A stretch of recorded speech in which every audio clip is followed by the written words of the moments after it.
Bismillahirrahmanirrahim. Alhamdulillah nahmaduhu wa nasta'inuhu wa nastaghfiruh. Wa na'udzu billahi min shururi anfusina wa min sayyiati a'malina. Man yahdihillahu fala mudilla lahu wa man yudlil fala hadiya lahu. Asyhadu an la ilaha illallah wahdahu la syarika lah. Wa asyhadu anna Muhammadan abduhu wa rasuluh la nabiyya ba'dah. Allahumma salli wa sallim ala nabiyyina Muhammad wa ala alihi wa sahbihi ajma'in, amma ba'd.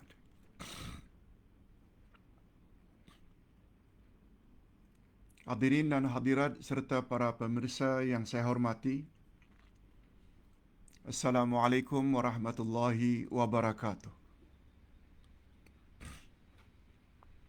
Alhamdulillah, kita bersyukur kehadirat Allah Azza wa Jalla. Berkat taufiknya, kita sekali lagi dapat bersama dalam majlis ilmu.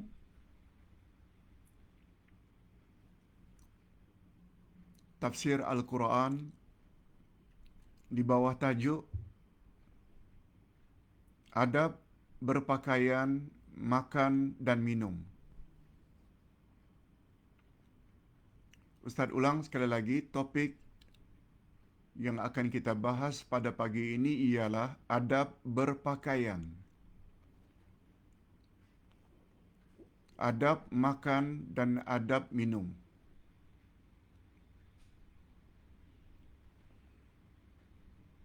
Berdasarkan kitab Tafsir Al-Furqan juz yang ke-8,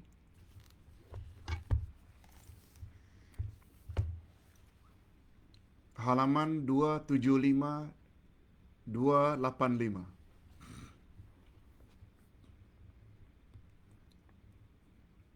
Bagi yang belum memiliki kitab tafsir ini, sila rujuk surat yang ke-7 atau surat Al-A'raf ayat 31 hingga 33. Surat Al-A'raf ayat 31 hingga ayat 33.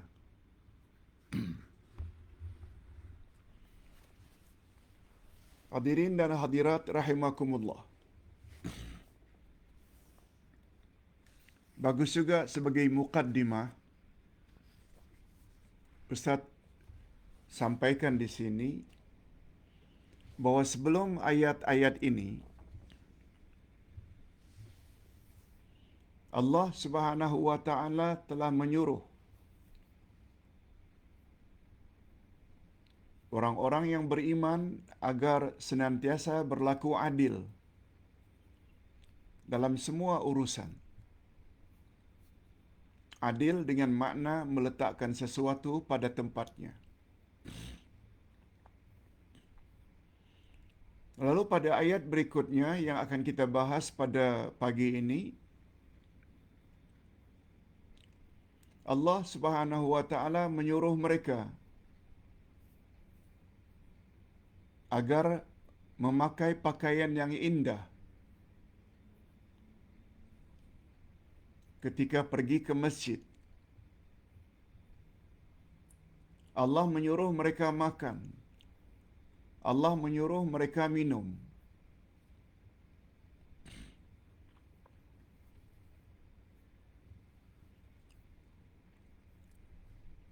Allah Subhanahu wa taala berfirman, kita mula tafsirkan ayat. A'udzu billahi minasyaitonir rajim. Ya bani Adam, khudhu zinatakum 'inda kulli masjid. Wa kulu washrabu wa la tusrifu. innahu la yuhibbul musrifin. Terjemahannya, anak cucu Adam, pakailah pakaian yang indah di setiap memasuki masjid. Makan dan minumlah, dan jangan berlebih-lebihan. Sesungguhnya Allah Subhanahu wa ta'ala tidak menyukai orang-orang yang berlebih-lebihan. Itu baru terjemah harfiah.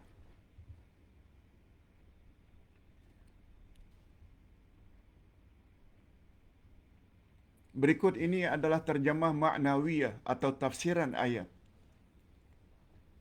untuk membolehkan kita mengambil pengajaran daripadanya. Apa dia terjemah maknawiyah, Pak Ustaz? Atau tafsiran ayat? Dalam ayat ini Allah Subhanahu wa taala menyuruh anak cucu Adam, maknanya umat manusia,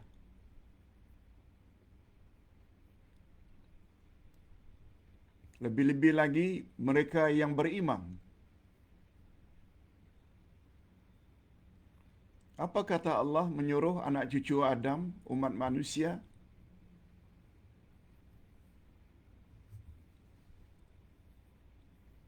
Supaya mereka memakai pakaian yang indah ketika pergi ke masjid. Apakah untuk salat, apakah untuk tawaf, dan lain-lain. Allah suruh agar manusia memakai pakaian yang indah, pakaian yang bagus, pakaian yang sempurna. Kalau ditanya mengapa ayat ini diturunkan, menurut Abdullah ibnu Abbas, seorang sahabat Nabi yang pakar dan mahir dalam tafsir Al-Quran, kata beliau, karena di zaman jahiliyah, orang yang apabila tawaf mengelilingi Ka'bah dalam Masjidil Haram,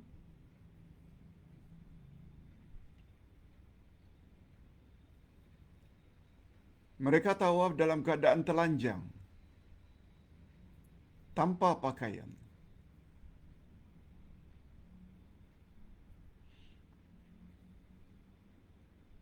Itu di antara sebab mengapa ayat ini turun.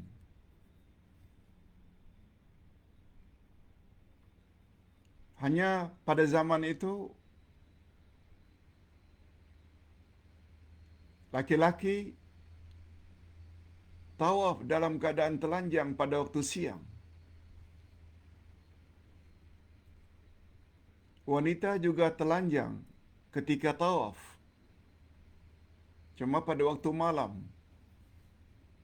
Dan ada pula yang mengatakan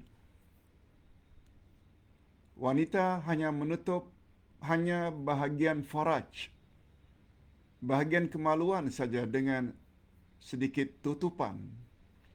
Sedangkan yang lain semuanya dalam keadaan tidak berpakaian.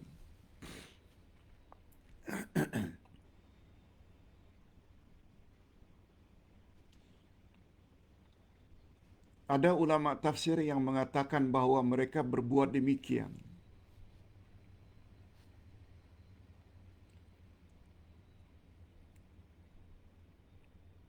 sebab semua pakaian yang mereka pakai ketika mereka melakukan dosa, maksiat, adalah najis. Ustaz ulang, mengapa mereka, laki-laki dan wanita, tawaf dalam keadaan telanjang? Karena mereka mesti tawaf dalam keadaan bersih.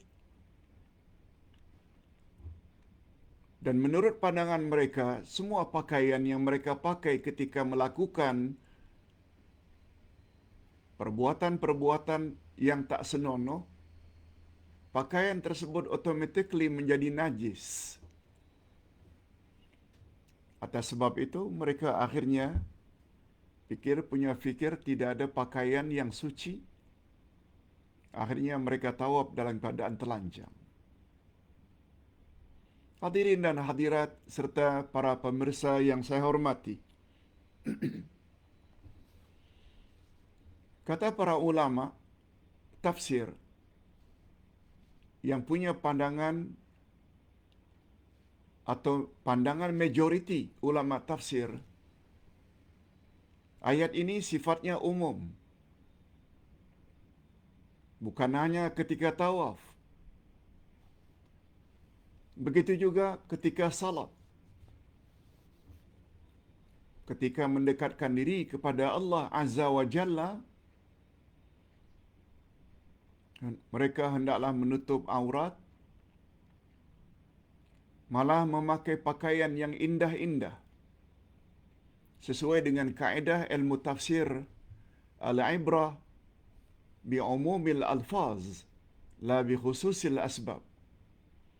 Segala pengajaran dalam ayat tertakluk berdasarkan keumuman lafaz. Pengajaran dalam ayat bukan khas untuk orang-orang yang karenanya ayat itu diturunkan. Oleh sebab itu Allah Subhanahu wa taala melarang keras orang-orang yang mendedahkan aurat. Sebagaimana kita sama-sama maklum, aurat dalam bahasa Arab maknanya sau'ah. Aurat bahasa Arab. Dalam bahasa Arab, aurat itu maknanya sau'ah. Sau'ah maknanya keburukan. Oleh sebab itu, keburukan seseorang perlu ditutup supaya tidak dilihat oleh orang lain. Atas dasar itu, dalam pandangan Islam, orang yang mendedahkan aurat, orang yang tidak menutup aurat ketika berada di khalayak ramai, sebenarnya dia telah membuka keburukannya agar dilihat oleh orang ramai. Bukan kecantikan. Dengan mendedahkan rambut, mendedahkan dada, mendedahkan bahagian badan, tidak ditutup yang sepatutnya ditutup. Sebab makna asal aurat itu adalah keburukan. Dan keburukan mesti ditutup. Itu sebabnya dalam pandangan Islam yang dipandang, yang disebut dengan modern, yang disebut dengan kemajuan, bukan dengan cara mendedahkan aurat. No. Tapi justru dengan menutup aurat.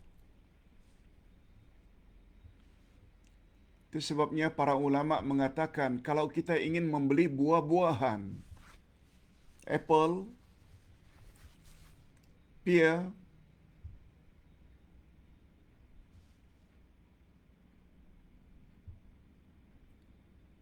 limau,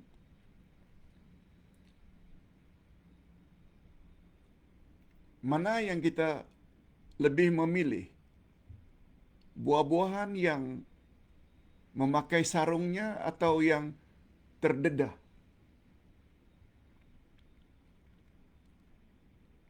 Sudah tentu kita akan menilai buah-buahan yang dibungkus rapi, itulah yang lebih baik. Macam itulah lebih kurang. Kalau kita ingin mencari pasangan, jangan pilih pasangan yang suka mendedahkan aurat. Itu wanita yang tidak baik. Hadirin dan hadirat rahimakumullah. Oleh sebab itu di dalam ayat tersebut Allah Subhanahu wa taala berfirman, "Khudzu zinatakum 'inda kulli masjid." Gunakanlah, pakailah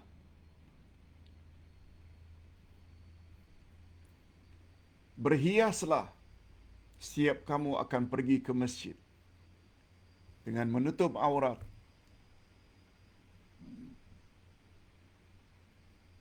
Kalau pakaian tersebut pakaian yang baru, yang indah, yang bagus, itu adalah lebih baik.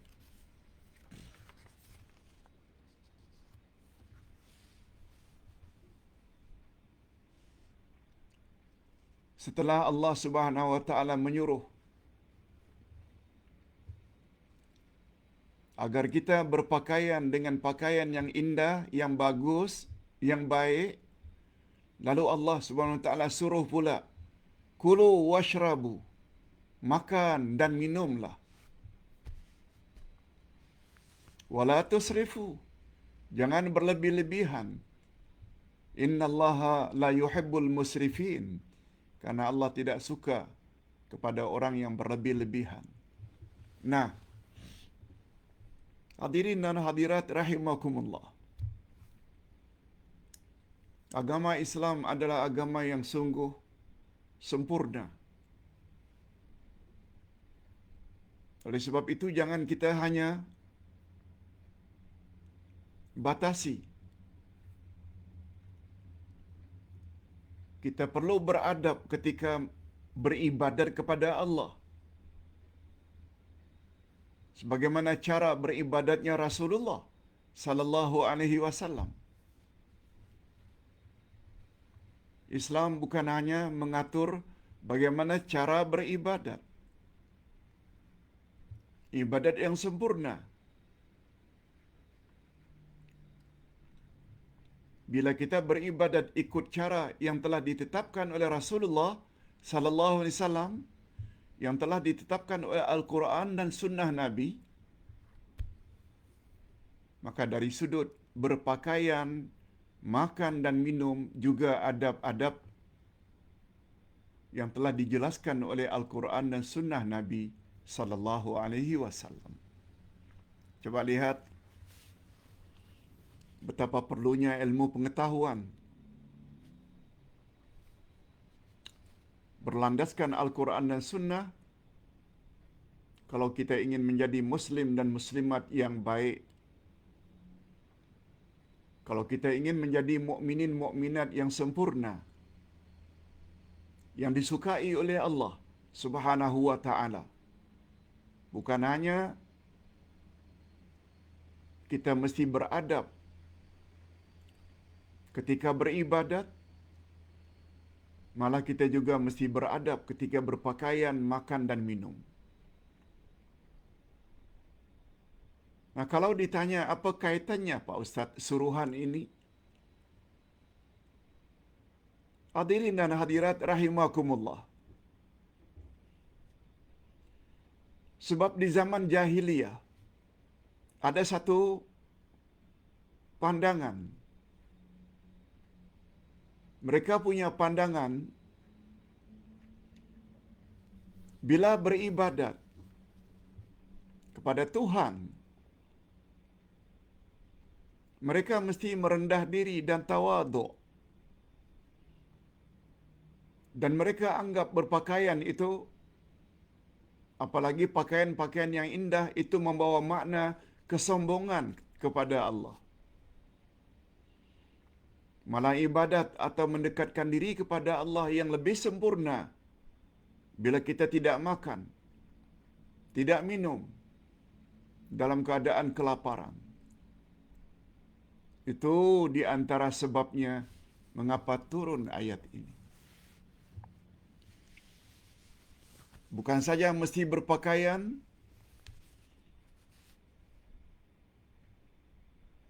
malah kita disuruh supaya berpakaian dengan pakaian yang indah.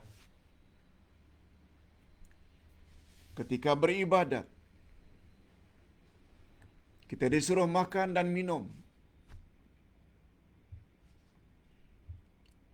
Itu sebabnya apabila kita berpuasa pada waktu-waktu tertentu, kita disuruh supaya sahur sebelum terbit fajar.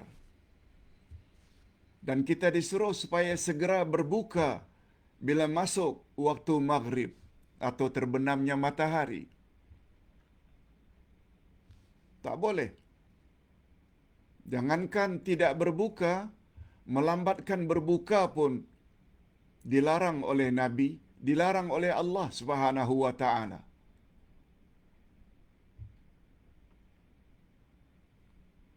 Sebab Islam adalah agama yang senantiasa bersesuaian dengan fitrah manusia,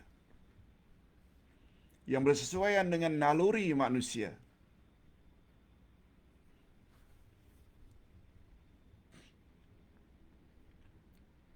Kita apabila berhadapan atau ingin menemui pembesar, apalagi sultan, apalagi raja,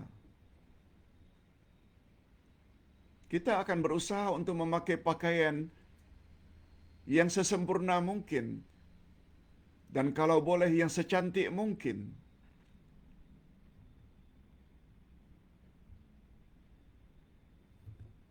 Lebih-lebih lagi dalam hal ini bila berhadapan dengan Yang Maha Pencipta, yang memberi kita pakaian, yang memberi kita makanan, yang memberi kita minuman.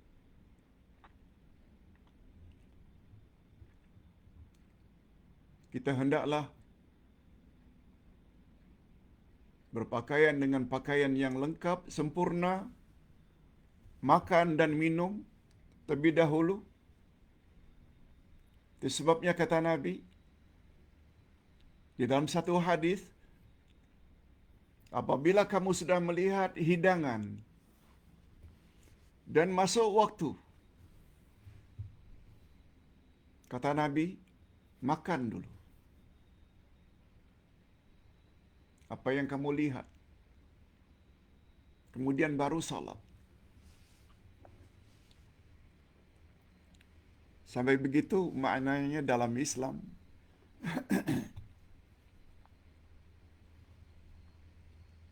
Itu sebabnya Nabi Muhammad sallallahu alaihi wasallam dilarang oleh Allah.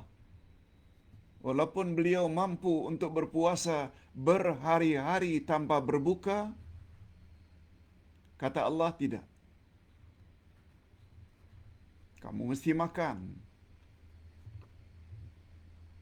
bila terbenam matahari. Nabi boleh melakukan puasa berhari-hari tanpa berbuka, tapi Allah mau makan. Sahur. Dan kalau boleh sahur itu biar mendekati waktu fajar. Sedangkan berbuka pula secepat mungkin.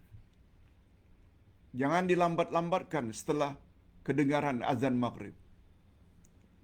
Allahu Akbar. Ini Islam.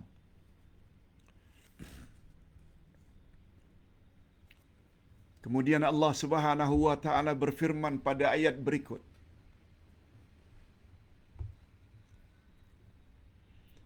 Sebelum Ustaz baca ayat berikut, Ustaz ingin jelaskan sedikit penghujung ayat sebelumnya, ayat 31. Makanlah dan minumlah, jangan berlebih-lebihan. Sesungguhnya Allah tidak suka kepada orang yang berlebih-lebihan. Makna berlebih-lebihan di sini, pertama, menggunakan nikmat Allah pada jalan maksiat.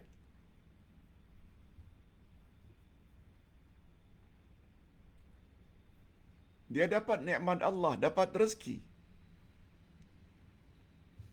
Tapi rezeki tersebut digunakan untuk berbuat maksiat. Itu maknanya berlebih-lebihan yang pertama. Dan yang kedua, jangan berlebih-lebihan bila kita membelanjakan sesuatu. Itu sebabnya kata para ulama ada perbezaan antara orang kaya dengan orang miskin. Orang miskin sudah dianggap berlebih-lebihan.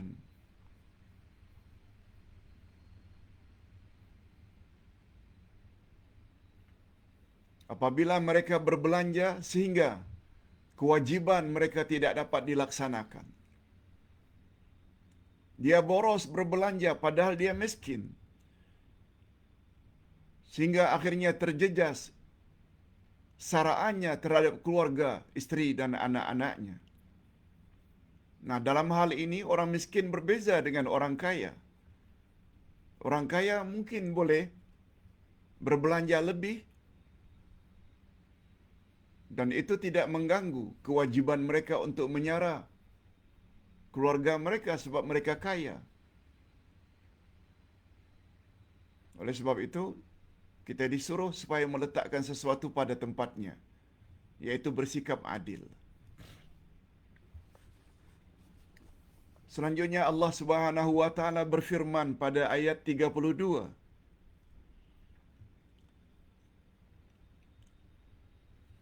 Menyuruh Nabi Muhammad sallallahu alaihi wasallam bertanya kepada manusia yang suka mengharamkan berpakaian, mengharamkan makan dan minum. Firman Allah, Qul man harrama zinatallahi allati akhraja li'ibadihi wat-tayyibati minar rizq.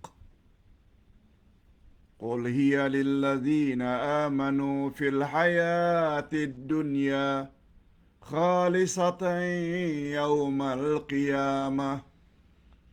Kadzalika nufassilul ayati liqaumin ya'lamun. Katakan, hai Muhammad, kepada umatmu, siapakah yang mengharamkan perhiasan dari Allah yang telah dikeluarkannya untuk hamba-hambanya? Allah tanya, siapa yang mengharamkan? Sedangkan Allah tidak haramkan. Dan siapa pula yang mengharamkan rezeki yang baik-baik, lalu tidak mau makan, tidak mau minum? Katakanlah, hai Muhammad, kepada mereka, semuanya itu disediakan bagi orang-orang yang beriman dalam kehidupan di dunia, khusus untuk mereka saja di akhirat atau pada hari kiamat. Demikianlah kami menjelaskan ayat-ayat ini bagi orang-orang yang mengetahui.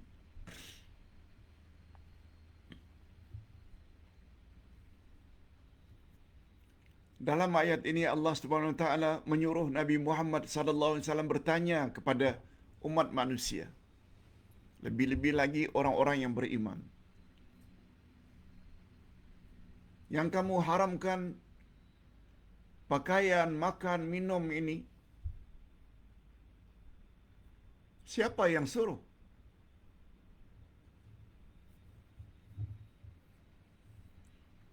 Padahal Allah Subhanahu wa taala berikan semua nikmat tersebut. Pakaian, makanan dan minuman untuk mereka. Untuk mereka nikmati.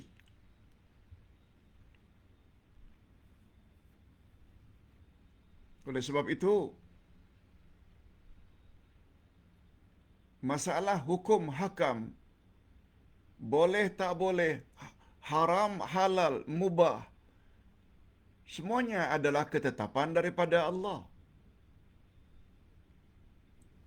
Tidak ada yang boleh atau berhak untuk membuat hukum hakam sendiri.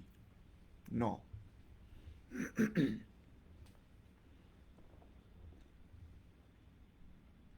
Menetapkan hukum itu adalah milik Allah. Hak Allah.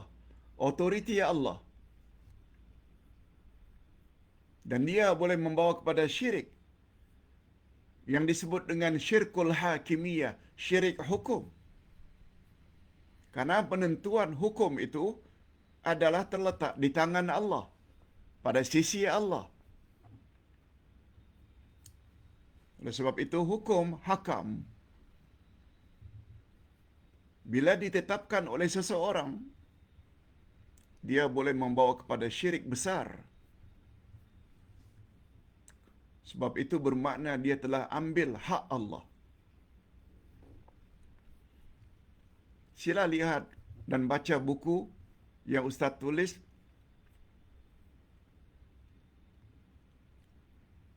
tentang jenis-jenis syirik besar. Ada 8. Ada namanya syirkut doa. Ada namanya syirkut ta'ah. Ada namanya syirkul hakimiyah. Syirik hukum. Hak menetapkan hukum adalah hak Allah, lalu diambil oleh seseorang. Syirik.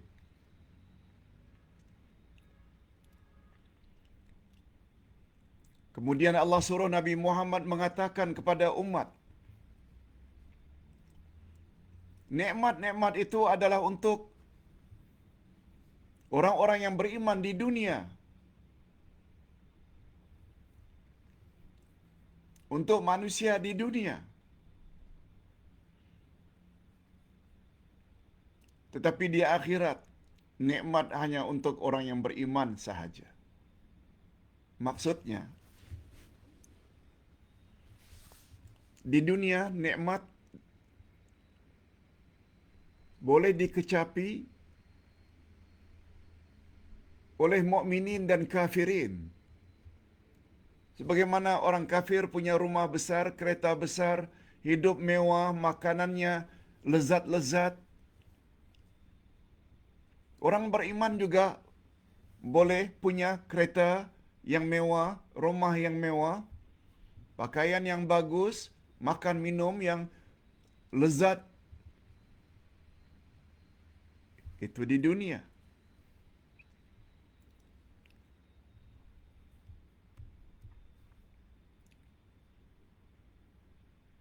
Tetapi di akhirat, khalisatan yaumal qiyamah. Malah nikmat yang akan dikecapi oleh orang-orang yang beriman di akhirat jauh lebih hebat daripada nikmat yang mereka rasakan ketika di dunia. Sedangkan orang kafir tidak layak. Mereka justru layak mendapat azab, siksaan dalam neraka. Na'udzubillahi min dzalik. Itu maksudnya khalisatan yaumal qiyamah. Nikmat hanya khusus untuk orang-orang yang beriman pada hari kiamat. Kita berdoa mudah-mudahan Allah tetapkan keimanan kita hingga akhir hayat. Sehingga kita bukan hanya mendapat nikmat di dunia seperti orang kafir juga dapat nikmat,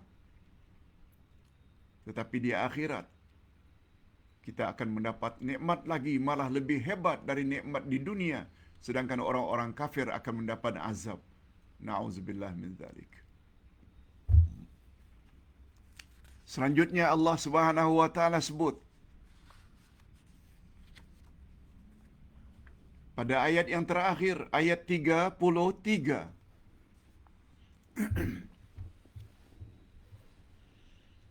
Qul innama harrama rabbiyal fawahisha ma zahara minha wa ma batan wal ithma wal baghya bighairil haqq wa an tusyriku billahi ma lam yunazzil bihi sultana wa an taqulu 'ala Allahi ma la ta'lamun. Ustaz terjemahkan dulu dengan terjemah harfiah. Katakan hai Muhammad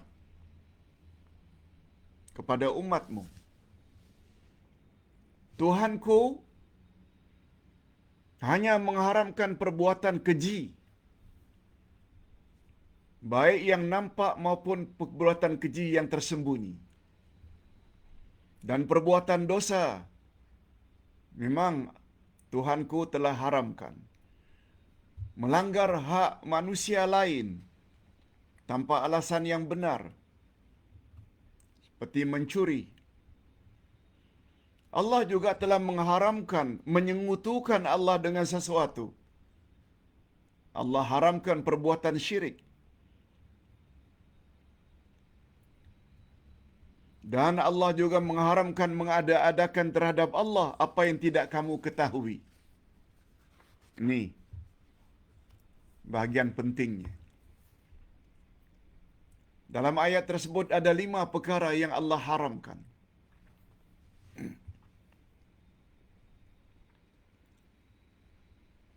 Pertama sekali mengadakan perbuatan-perbuatan keji. Perbuatan keji ini cenderung kepada, dalam ilmu tafsir, fahisyah, perbuatan keji, dia cenderung kepada dosa zina, homoseksual, lesbian, qazaf, menuduh orang-orang lain berzina tanpa bukti. Itu Allah haramkan. Satu. Perbuatan-perbuatan yang menimbulkan dosa seperti minum arak, berjudi, memang Allah haramkan. Yang ketiga, perbuatan-perbuatan yang melampaui batasan, yaitu dengan menganiaya manusia lain, mengambil hak orang lain,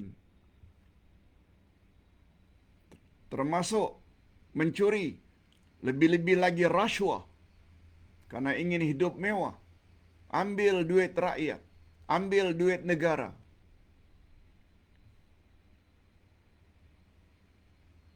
Dan yang keempat, Allah mengharamkan syirik, menyengutukan Allah. Ini dosa yang paling besar. Dan yang kelima juga tidak kurang besarnya, yaitu mengada-adakan terhadap Allah apa yang tidak diketahui, seperti membuat hukum hakam dalam agama sesuka hati. Perbuatan seumpama ini sangat dilarang, sebab sikap tersebut dapat menimbulkan agama-agama baru dan palsu, serta dapat pula merubah agama yang benar menjadi batil. Allah Subhanahu wa taala pada bahagian yang kelima melarang, jangan kamu bercakap tentang Allah apa yang kamu tidak ketahui. Ulama akidah gunakan ayat ini ketika membahas tentang nama-nama dan sifat-sifat Allah. Kita sepatutnya katakan saja sebagaimana yang Allah katakan tentang dirinya.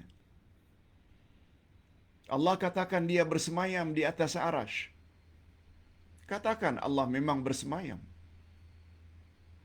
Ada 7 ayat dalam Al-Quran menyebut dia bersemayam. Jangan kita robah kepada makna lain. Sebagaimana banyak hari ini orang-orang yang telah melarang kita mengatakan Allah bersemayam. Padahal yang punya diri lebih tahu tentang dirinya. Dia yang berkata bukan 1-2 ayat, 7 ayat dalam Al-Quran. Ar-Rahmanu 'alal arsy istawa. Allah berfirman bahawa dia punya tangan. Yadullahi fauqa aydihim. Rasulullah sallallahu alaihi wasallam katakan Allah turun ke langit dunia pada sepertiga akhir malam. Katakan saja Allah memang punya tangan. Katakan saja Allah memang turun ke langit dunia sepertiga akhir malam. Sebab Nabi Muhammad lebih tahu, sebab beliau terima wahyu. Kita pula pandai-pandai merubah kepada makna lain. Itu termasuk perkara yang dilarang oleh Allah. Katakan saja tentang Allah apa yang Allah katakan tentang dirinya. Itu sebabnya ilmu akidah termasuk al-asma'ul husna Sumbernya dua saja, referensinya, Quran dan sunnah Nabi. Walaupun kita menetapkan Allah itu bersemayam, Allah itu punya wajah, Allah itu punya tangan, Allah itu turun ke langit dunia sepertiga akhir malam. Namun demikian, bagaimana turunnya Allah, bagaimana tangannya Allah, bagaimana wajahnya Allah, bagaimana bersemayamnya Allah, kita serahkan kepada Allah maknanya. Kaifiatnya bagaimana menurut keyakinan kita sesuai dengan kebesaran dan keagungan Allah yang kita tidak tahu. Ini sebagaimana pandangan Imam Malik, al-istiwa'u ma'lum. Allah bersemayam sudah termaklum. Wal kaifiyatu majhul, bagaimana Allah bersemayam kita jahil, tak tahu.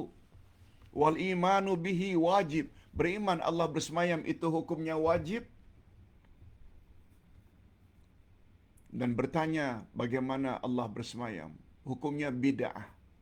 Bid'ah maknanya jangan ditanya, jangan dicari-cari jawabannya. Kita memang tak tahu. Allahu Akbar. Jadi kesimpulan yang dapat kita ambil daripada tafsir pagi ini ada 3. Pertama, Allah SWT menyuruh kita berpakaian dengan pakaian yang indah, makan dan minum. Lebih-lebih lagi ketika beribadat kepada Allah Azza wa Jalla. Asalkan jangan berlebih-lebihan. Yang kedua, segala nikmat sebenarnya dapat dirasakan oleh mukminin dan kafirin ketika di dunia ini. Tetapi tidak demikian di akhirat. Nikmat di akhirat hanya dapat dirasakan oleh orang-orang yang beriman. Malah nikmat yang dirasakan oleh orang-orang beriman di akhirat nanti dalam syurga melebihi dari nikmat yang mereka terima ketika di dunia. Allahumma ja'alna minhum. Ya Allah, masukkanlah kami ke dalam golongan tersebut. Namun demikian orang-orang kafir, walaupun mereka menikmati nikmat Allah di dunia, tapi di akhirat tidak sama sekali. Justru yang mereka perolehi di akhirat adalah azab dan siksaan. Na'udzubillahi min dzalik. Dan yang ketiga, perkara-perkara haram ialah perkara yang telah diharamkan oleh Allah.